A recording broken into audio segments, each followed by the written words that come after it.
In today's video, I'm going to teach you how to create a video library on Circle.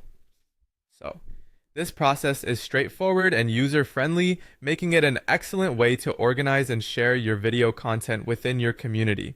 So let's dive in and set up your very own video library. First things first, head over to Circle.so and log into your account.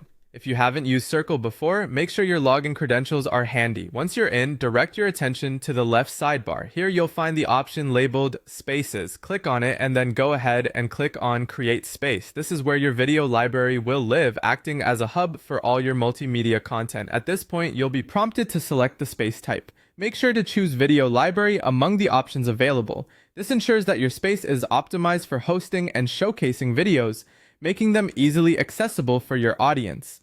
Now, it's time to give your space a name. Choose something descriptive that encapsulates the essence of your video library. Once you're satisfied with the name, hit Create to bring your space to life.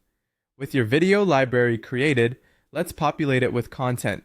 Click on the space you just created and navigate to the top right corner, where you'll find the options Add Video or Upload Video. Clicking on this will allow you to start adding your first video. A window will pop up prompting you to select a video file from your device. Browse through your files, choose the video you wish to upload, and click Open or Upload to start the process.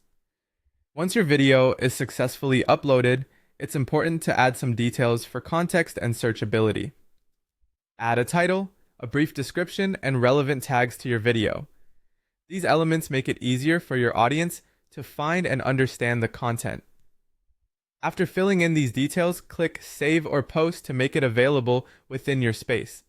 If you have more videos to showcase, simply repeat the previous steps. This process is designed to be quick and seamless, ensuring you can build a comprehensive video library in no time. For those of you looking to restrict access to certain members, Circle.so offers a handy option. Head over to Settings, then click on Access. Here, you can choose between making the content available to members only or as part of a paid plan. Once you've made your selection, be sure to hit Save Changes to lock in your settings. And there you have it, a fully fledged video library on Circle. So, ready to engage and inform your community. I hope you found this guide helpful. Thanks for watching, and happy video sharing.